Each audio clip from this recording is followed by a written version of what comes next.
Assalamu alaikum, ladies and gentlemen, and very warm welcome in our today's special academic group discussion. This group discussion is basically with our delegation of Universitas Terbuka, Indonesia, who is visiting Pakistan and Virtual University of Pakistan. Their visit was basically from 17th of December to 23rd of December 2025. So I would like to welcome Dr. Daki. Basically, he is lecturer in Biology Study Program, Faculty Science and Technology, Universitas Terbuka, Indonesia.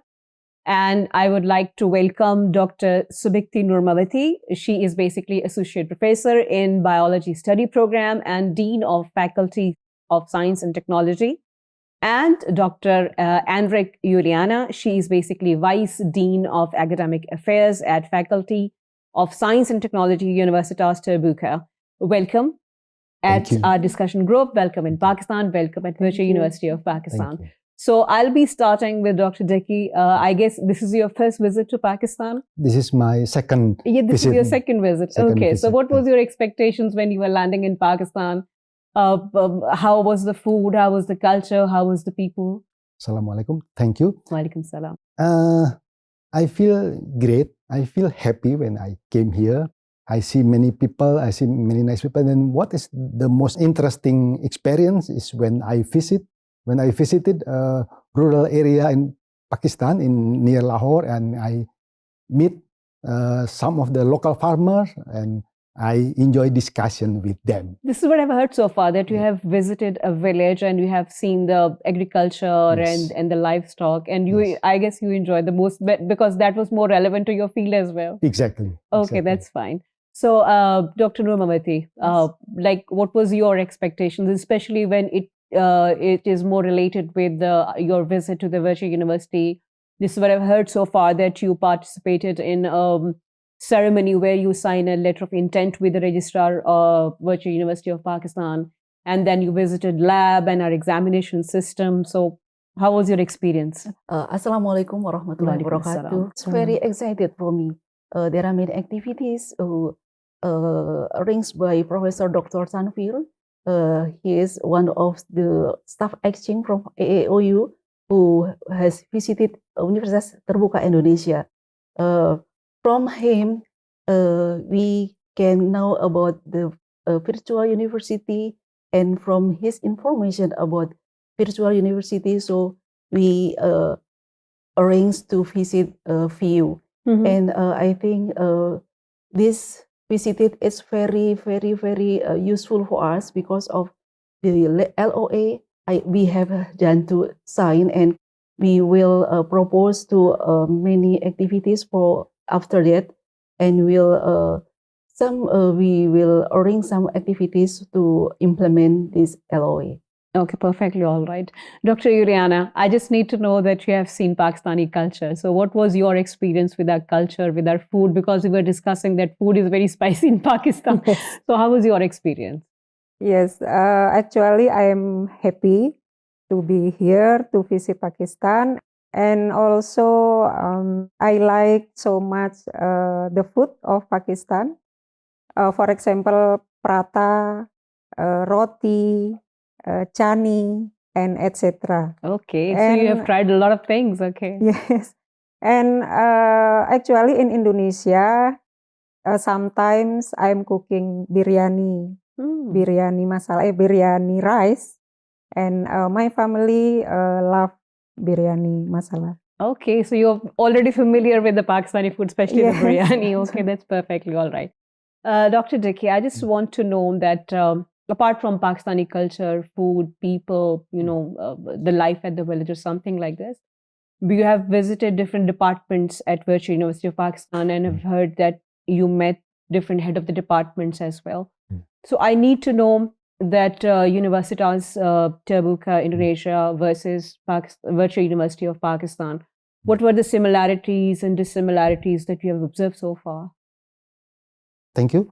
There are many similarities and also differences between both universities. First is that we conduct learning, we conduct online learning. We do that, and what is interesting is that we find several new ways to improve learning of our students, like to support students, like the exam system, which is fully online exam. That is good. We can try it. We also have it. We find ways how to improve that in the future. That's one of the interesting point of our visit, and also the mobile lab, so that allows students in remote areas to do the laboratory session. Those are two out of several ways that we can improve ourselves, and we learn a lot. And I hope in the future, VUP can also learn. So it is mutual learning, which is great for everybody. So you like the biological lab services? Yes. Or remote lab services. Remote lab, and the second is the examination system of Yes. University of Pakistan. Okay.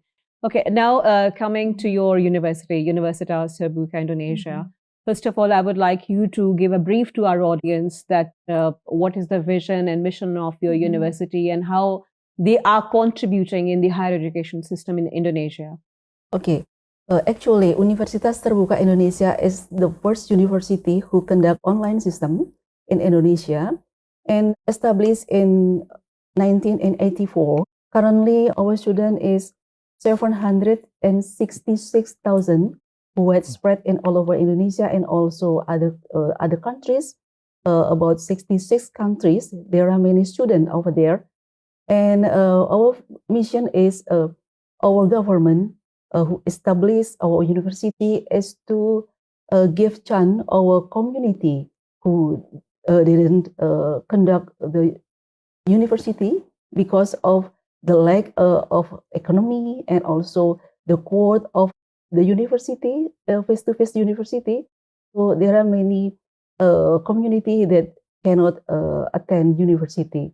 Okay, so that you are trying to bring them Yes, to give into the chance education them, system, at least, who yes. are so far left over. We all know that Indonesia is geographically very divided. Still, it will be very challenging for you to disseminate the education. So I just want to know that how your university is, unique and how they are disseminating the education through this open distance learning education system.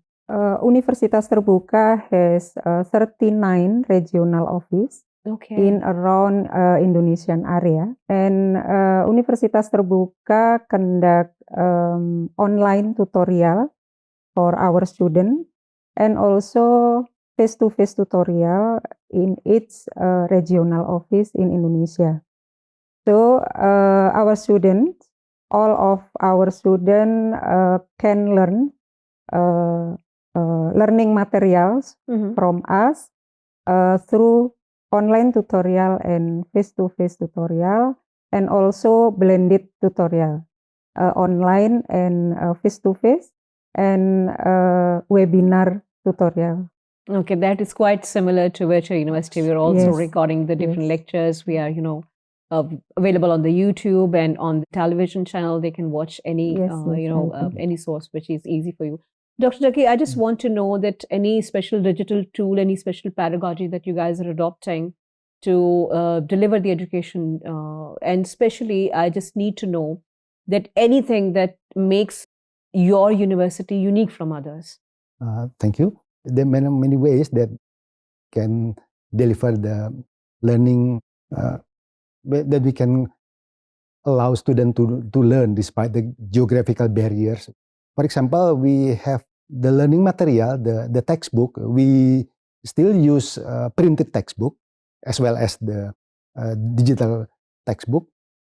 The textbook is specially designed to be self-instructional, and also everything is there. So when students read the learning material, it is like the teacher, the tutor are talking to themselves. Okay. And everything is complete in this textbook, and what they learn is what they will have during the exam. And also we allow flexibility for them to learn, so that if they live in this city, they can also do exam in another city if they have working obligation to travel to another area. This is unique, and this is really required by students of Universitas Terbuka, that students in other universities not always can get.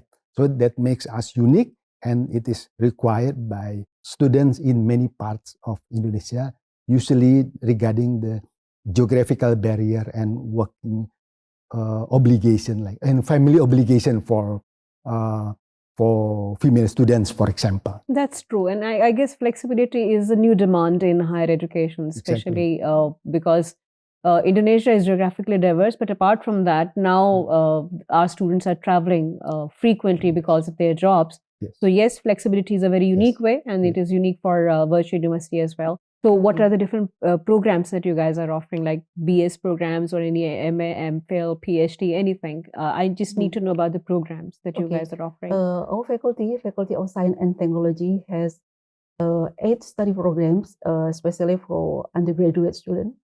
And but we also have has 2 master degree. What 8 study program is the first statistics, mathematics, biology, rural and regional planning, agribusiness, food technology, and also information system and data science. Okay, one more question, because we've heard about LPPM. So I need to know, okay, what, Dr. Takia, I think this is your area of specialization. Yeah. So I want you to brief about this LPPM and what kind of services it is offering. Thank you. LPPM is a unit. All universities in Indonesia has a unit like that, which is specializing in supporting the research and community service of the faculty members. The research can be in many fields, depending on each discipline of the faculty members, and we provide also funding for them, and also support them to get funding from other organizations also, and to have research collaboration with other universities. Like what we do, what our visit is also to promote collaboration of research between our faculty members and also from the faculty members of VUP, for example, and also community service. What we were doing, meeting people in rural area, is one way to begin to prepare us for a joint community service between faculty members of UT and VUP in the future. What we will do that in the future, let's see, based on our experience in discussing with local farmers and local people in the village of Pakistan. That's the way to begin a further That will be collaboration. very, very, very interesting, because different countries have different cultures and they have their own ways. So this exchange of knowledge, skills, technology, it always brings something new, something very innovative. So hope to see some future projects. Dr. Yuliana, I just want to know about that, how at Universitas of Terbuka, Indonesia, how you ensure quality assurance, like how you ensure your examination system, your evaluation system, students are getting the good quality content. What is your quality assurance tools? Yes, Universitas Terbuka has a standard of quality assurance based on AOU best practices. And now we have internal quality assurance and external quality assurance. For internal quality assurance, we conduct internal audit for evaluation some business process at Universitas Terbuka, including learning materials, tutorial, and examination. We conduct internal audit one per year. And also we conduct external quality assurance from another agency outside Universitas Terbuka. For example, accreditation agency at Indonesia. That's great. Yes, and also international agency from ICDE, International Council for Open and Distance Learning. And there are also from our association for a study program, And these agencies assurance for our business program, That's perfectly especially all right. for academic affairs.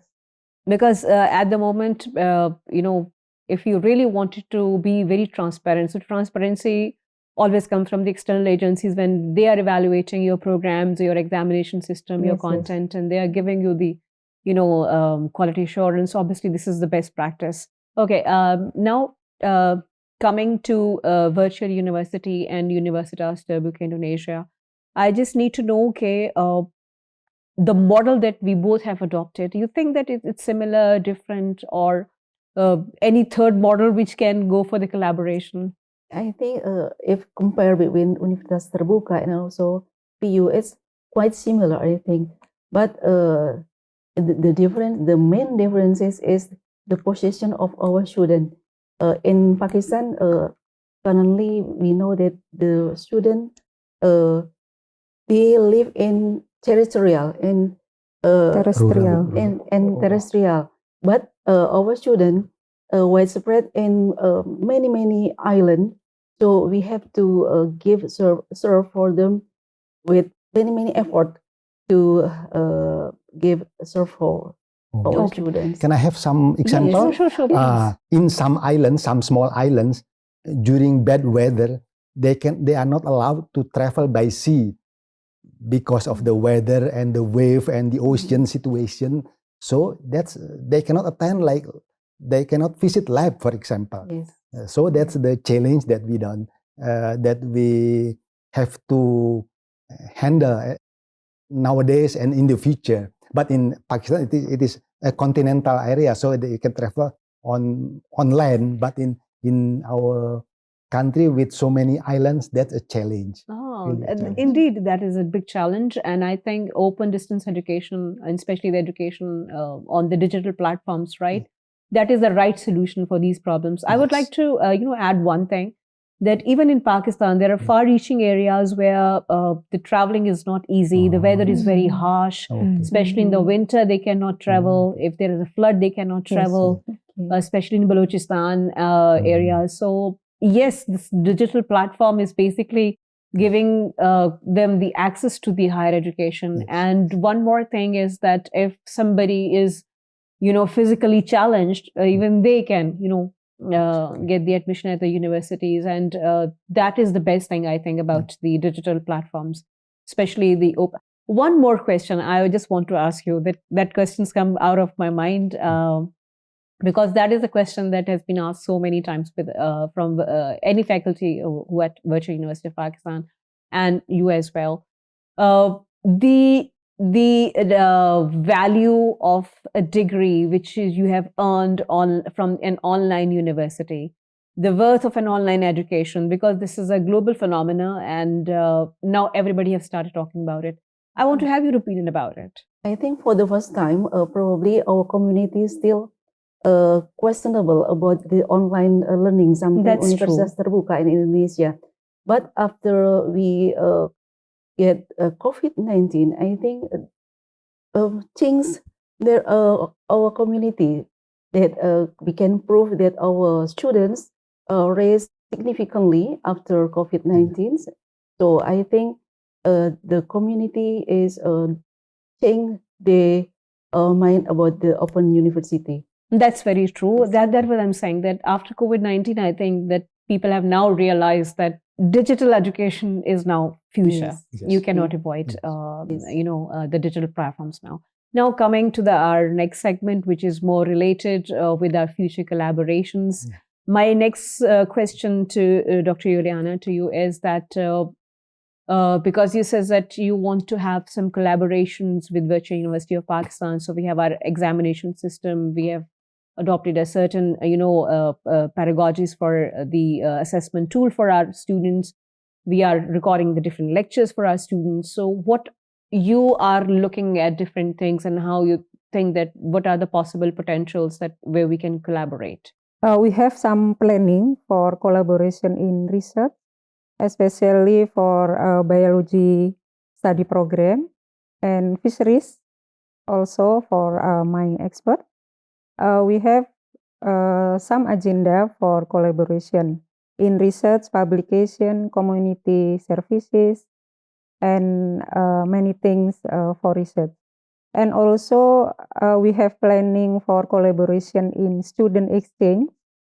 Our student can learn at virtual university through online modules, and also maybe a student for virtual university can learn my courses at Universitas Terbuka, and also staff exchange maybe for future, and many collaboration and business program for examination, maybe many best practice here that I can adapt for Universitas Terbuka for examination. Dr. Jackie, any future collaborations for the faculty exchange program or, for any research project, something like this? For the research program, there are two ways of collaboration. Mm-hmm. First, in the respective field of each faculty members, like Dr. Tanwir and me have a collaboration in the field of biology, for example, and other faculty members in the Department of Economics or Management Studies. They can also contact with their counterparts. Mm-hmm. And the second is the collaboration in how to improve online learning or distance education. For example, we can also collaborate in studies about how and to what extent students use AI, or our faculty members use AI for our research. That's also some ways of collaboration, research collaboration between VU and UT. And who knows, in the future there are many other ways of joint research collaboration and other collaboration. I just need to know that if you can specify that within 1 or 2 years, obviously the possibilities are endless. Like we can go for as we were discussing, that we can go for the collaboration for the examination system, and then project, and then different faculty exchange programs, student engagement program. Within a short span of 1 to 2 years, what is your priority for the collaboration? I think we should divide it in probably short term, mid-term, and also long term. For the short term, I think we can conduct an activity, something visiting lecture. I think we can doing webinar in both sides. The speaker come from Indonesia, come from Universitas Terbuka, and also come from PU. Activities that can we do at fast in short term. And the second one is in midterm. I think we can also create a student exchange probably in AAOU or summer course who conduct from Universitas Terbuka, and we give special for the student who will attend the summer course in Indonesia. I think yes. Oh, that is an opportunity for our students. Yes. So if they are going to join your summer school, they are getting some discounts. Yeah. Okay, Dr. Jackie, Dr. Nurmawati, and Dr. Yuliana, thank you very much for joining us today. I think that that was a very interesting discussion, especially related to the Indonesia, which is geographically very different country, and Pakistan, and we always like to have a cultural exchange, educational and technology exchange, knowledge exchange, because it is always a new avenues to learn from each other. Thank you very much, ladies and gentlemen, for joining us in our today's discussion. We have talked about Universitas Terbuka, Indonesia. We talk about Virtual University of Pakistan. We talk about the future collaborations. I hope that in coming future, our senior faculty and the senior leadership going to visit each other, and inshallah, we're going to have more projects with you. So, Dr. Diki, Dr. Nurmawati, and Dr. Yuliana, thank you very much for joining us in today's discussion. You're welcome. You're welcome.